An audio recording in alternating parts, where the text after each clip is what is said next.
orang tua ni telah membunuh lebih kurang 400 bayi guys. Membuang bayi-bayi ni di sungai tanpa pengetahuan ibu bapa mereka sekali.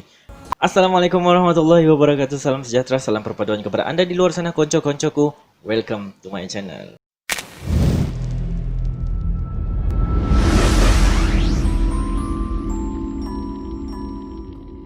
Terima kasih kerana klik video ini untuk mengetahui konten-konten yang saya keluarkan, dan bagi sesiapa yang belum subscribe, please subscribe, turn on your notification untuk mengetahui konten dan juga karya-karya yang saya keluarkan, dan juga untuk mengembangkan lagi YouTube channel saya ni. So pada kali ini saya ingin kongsikan kepada anda, ya selalunya korang akan disajikan dengan sesebuah case yang famous tau. Tak kiralah dekat Risk Live ataupun dekat mana-mana. Tapi pada kali ini saya akan cuba untuk cari case-case yang jarang ataupun rare orang ulas, tapi membagi impact yang sangat besar. Okay? Antara case-nya adalah case yang saya ingin sampaikan ni adalah sebuah case serial killer yang uniknya selalu serial killer lebih tertumpu kepada penjenayahnya lelaki kan.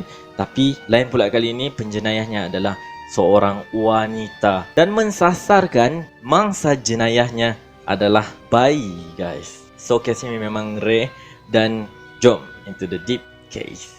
Selama hampir 20 tahun ataupun 2 dekad, dipercayai wanita ini telah membunuh lebih kurang 400 bayi guys. Yang alasannya bukan setakat mental health, tetapi ingin mengaut keuntungan yang semaksimal mungkin. Nama sebenar adalah Amelia Dyer aka The Baby Rapist. Dilahirkan pada tahun 1837 di Pile Marsh, England. Adalah serial killer yang paling terkenal pada abad ke-19, lebih tepat lagi dalam era Victorian. Amelia mempunyai 3 orang anak. Anak pertamanya adalah berasal daripada perkahwinan yang pertama, dan 2 lagi anaknya hasil daripada perkahwinan kedua beliau. Dan nama anaknya adalah Mary Ann dan juga William. Tetapi malangnya guys, suami beliau telah meninggal dunia selepas beberapa tahun Amelia ni buka baby farm, dan juga ketika anaknya masih kecil. So dia memikul tanggungjawab sebagai ibu tunggal yang harus menanggung perbelanjaan dorang bertiga lah. Dilaporkan juga Amelia ni sering depres dan juga tertekan dengan hidupnya. Tambahan lagi, pada masa kecil Amelia, dia mempunyai pengalaman yang hitam di mana didera oleh ibunya sendiri yang mempunyai sakit mental guys. So tidak hairanlah bila dia meningkat dewasa, dia mengalami depresi yang sangat teruk. Dan Amelia Dyer ni dianggap sebagai wanita malaikat ataupun penyelamat kanak-kanak, terutamanya bagi baby yang luar nikah. Sebab pada era tu, sesiapa yang ada baby luar nikah dianggap sangat hina dan juga dianggap pelacur. So bila ada yang telanjur tu, dan mempunyai anak, dorang terpaksa lepaskan lah. Dan Amelia Dyer ni pula sebagai owner ataupun founder kepada baby farmer yang berfungsi sebagai rumah kebajikan kanak-kanak yang mengumpulkan baby-baby anak luar nikah. Kononnya dia akan jaga budak tu sampai besar lah. Dan ada juga dia melaporkan bahawa dia akan mencari ibu bapa angkat untuk baby-baby tersebut. So apa yang ada baby luar nikah pada masa itu akan menyerahkan baby mereka sebab takut malu dan juga tidak ingin diketahui oleh umum kan. Tapi dengan syarat berserta dengan wang ringgit dan juga pakaian budak-budak tu yang lengkap lah. Dan pada mulanya guys, orang tak percaya tau yang sebenarnya Amelia Dyer ni melakukan jenayah yang kejam. Sebab dia disifatkan seorang yang sangat penyayang, sopan santun, menjaga budi pekerti, dan juga sangat peramah. Tapi bila di belakang tabir, na'udzubillah. Apa yang Amelia buat, dia melakukan mentally dan juga physically torture terhadap bayi-bayi ataupun kanak-kanak yang di bawah jagaan beliau guys. Iaitu dengan mendera secara perlahan dengan membiarkan baby ataupun kanak-kanak tu mati kelaparan. Dan ada juga budak-budak ataupun bayi yang dicekik guys sampai mati. Dan bagaimana penduduk dekat situ mempercayai si Amelia ni, kebetulan sebelum dia buka baby farmer ni, Amelia adalah seorang yang mengambil kursus kejururawatan ataupun bidan bersalin lah. Tetapi hanya di separuh jalan disebabkan pengajiannya terbantut oleh sebab dia mengandung dan melahirkan. Membesarkan anak, and then tiba-tiba suami dia meninggal. So dia buka lah baby farmer tu. So bila dia cakap dia ada kursus bahagian nurse, so of course lah orang akan lebih confident dan tidak tertanya banyak lah. Just serah je lah baby untuk dia jaga.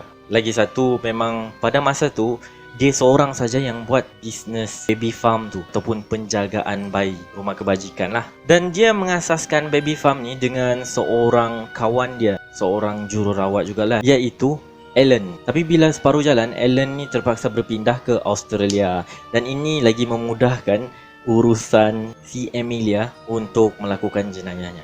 Dan walaupun beberapa tahun selepas dia membuka baby farm tu, memang dia membuat servis yang bagus dan telus, tapi lama-kelamaan dia mula mengganas guys. Sehingga bayi-bayi tu tak dipukul, didera dan juga diberi suntikan bahan kimia yang menyebabkan budak-budak tu tidak merasa lapar dan akhirnya mati dalam kelaparan. Dan perbuatan Emilia yang sambil lewa dan juga cuai ni start orang keliling notice tau. Sebab ialah kawasan perumahan kan, orang pun tengok budak tu berkeliaran tanpa dijaga. And then dia pun dilaporkan ke pihak polis dan dibicarakan. Dan dia didapati bersalah guys di atas kecuaian. Dan itu hanyalah kecuaian ataupun kurang perhatian kepada kanak-kanak. Kes pembunuhan dia belum disabitkan lagi disebabkan bukti yang tidak cukup ataupun tidak kukuh pada waktu tu. Dan Emilia pun dipenjarakan selama 6 bulan di atas kesalahan kecuaian tadi. Dan dilaporkan semasa di dalam penjara, Emilia ni membuat cubaan membunuh diri sebanyak 2 kali guys. Sehabisnya 6 bulan tempoh penjara tu, dia dihantar ke pusat rawatan sakit jiwa disebabkan keadaan mentalnya yang semakin merudum selama 11 bulan. Bila habis dia tempoh 11 bulan tu di hospital sakit jiwa, dia pun dikeluarkan sebab didiagnose telah sembuh. Dan bila bebas tu orang ingat dia macam dah insaf lah kan. Tapi tak guys, sebab dia buat comeback. Tapi kali ni dia lebih berhati-hati dan dia kerap berpindah randah untuk mengaburkan mata-mata orang terdekat. Juga Emilia telah mengupah seorang lagi anak muda untuk membantu dia membunuh bayi-bayi ni, iaitu Jane Smith. Dan kali ni dorang lagi agresif guys, di mana dorang cekik budak-budak tu.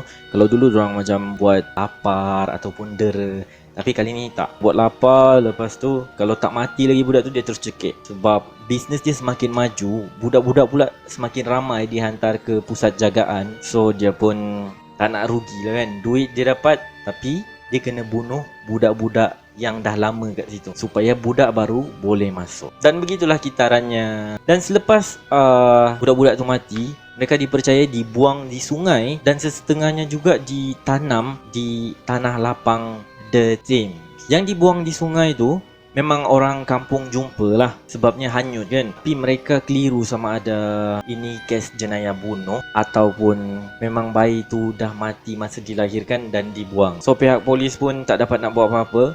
So bukti pun tak berapa kukuh. So kes tu terbantut je lah macam tu. Namun bilangan bayi mati ketika itu terus meningkat dari masa ke semasa. Dan benda tu guys berlarutan tau, sampai 2 dekad. Macam saya cakap tadi lah, 20 tahun. Dan mayat-mayat bayi yang dijumpai di sekitar sungai tu meningkat sampai 300 bayi guys. Dan itu belum lagi di kawasan tanah lapang tu. Sebabnya ada saksi mata yang melaporkan mereka ternampak seseorang wanita sering datang ke tanah lapang The Thames membawa sebungkus macam kain putih dan menanam benda tu dekat situ. Cuma diorang tak pastilah apa. Dan akhirnya pada tahun 1896, polis akhirnya mendapat petunjuk daripada pita pelekat yang mereka gunakan untuk membunuh bayi-bayi itu, iaitu mencekik, yang alamat rumah Emilia ni tertera di atas pita tersebut. Dan pihak polis pun dapat mengesan Emilia dan juga menahan beliau. Pihak polis menggeledah rumah dan juga baby farmer si Emilia ni, dan dorang jumpa banyak gila bukti. Selain bau busuk daripada mayat, pakaian budak-budak, sijil vaksin dan juga resit jual beli bayi. Emilia disabit kesalahan dan dijatuhkan hukuman gantung sampai mati pada tahun 1905. Dan after kes Emilia ni, government dekat sana terus menetapkan undang-undang baru di mana kanak-kanak yang anak luar nikah ataupun kanak-kanak yang parents dia tak mau haruslah dihantar ke pusat-pusat jagaan yang telah diiktiraf ataupun pusat kebajikan dan anak yatim. Bagi pengusaha baby farm pula, mereka digalakkan untuk mengambil sijil dan juga mematuhi SOP yang telah ditetapkan. Dan berakhirlah kes Amelia Dyer yang membunuh bayi seramai 400 orang, iaitu 300 yang dijumpai di sungai, 100 lagi dipercayai yang ditanam di kawasan tanah. Tu yang baru dijumpai tau. So memang dahsyat kes ni. Dan wow, tak sangka kan, peliknya anak-anak dia syukur alhamdulillah tak menjadi mangsa. So ya, itu saja kes untuk hari ini. Apa pula pendapat anda mengenai kes Amelia Dyer ni? Ataupun korang ada kes yang menarik yang ingin saya ulas, boleh je komen di bawah, ataupun boleh direct DM saya di Facebook ataupun Instagram yang linknya saya letak di bawah. Ya guys, sehingga berjumpa lagi untuk next video. Jangan lupa untuk like, comment, share dan subscribe, okay? Jaga diri, jaga akhlak. Assalamualaikum. Hantar memang.